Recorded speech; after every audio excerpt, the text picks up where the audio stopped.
last financial year, the government let in a record number of immigrants, more than 500,000. Our cities couldn't cope, house prices went through the roof. The Albanese government said, whoops, we're going to cut immigration now by half. Instead, we find more than 100,000 immigrants net have come to Australia in February alone. 100,000 in 1 month. That's 20% more than the last record set.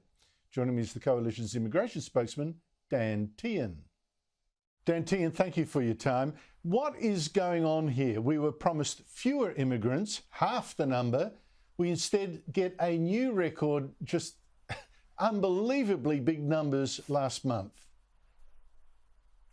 It is. For the latest ABS data shows for the month of February, permanent and semi-permanent arrivals hit 100,000 for the month of February. Now, we've never had that occur in our history. And what we're seeing under this Labor government is numbers coming into this country, the like of which we have never seen. As a matter of fact, we think the Labor Party are on target for their first term of government to bring in well over 1 million people. Now, that's when we have a housing crisis, a rental crisis, our hospitals are not being able to deal with the pressures they're under. Congestion is obviously getting worse and worse, and Labor just seems completely both hopeless and hapless when it comes to immigration.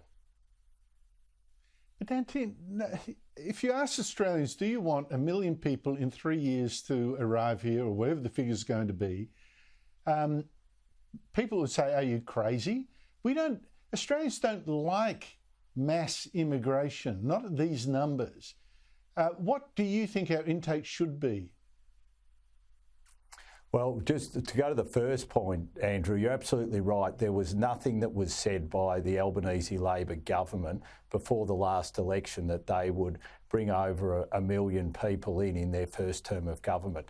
They said nothing of the like, yet that's what they've gone and do. And everyone that I speak to says to me that when you've got a housing and a rental crisis, the pressures on services, especially on our hospitals, on congestion, that this is the last thing we need at the moment.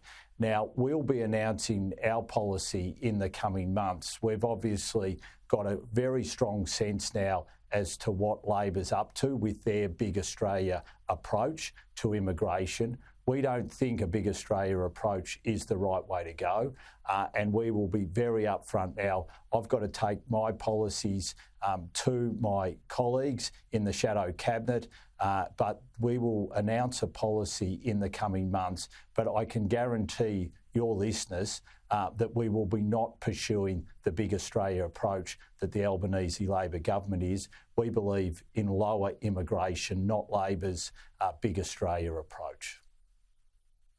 What's driving, or you're not going to give me a number here, but what's driving your approach to ditching the Big Australia thing, which in fact was embraced by the Liberals for quite a while, I thought, mistakenly? Is it lack of cohesion, lack of housing? Is it needing to unchoke our cities? What is it? Well, it's really all of the above. We've got to make sure, in particular, that we can house people that we bring into this nation. So we've got to make sure that it's coordinated with housing. We've got to make sure that it's coordinated with what's happening with rents. We've got to make sure it's coordinated with what's happening, especially to young Australians being able to get access to the employment market. We've seen youth unemployment start to tick up for the first time, and there's some correlation with the amount of international students coming in. We've got to make sure that our health system can cope with the numbers coming in. We've got to make sure that congestion in our cities, I mean, we've seen this Albanese Labor government cut funding for infrastructure in our cities. At the same time, they're bringing in these record numbers. So we've got to calibrate all of that, and we've got to make sure that that social licence is there.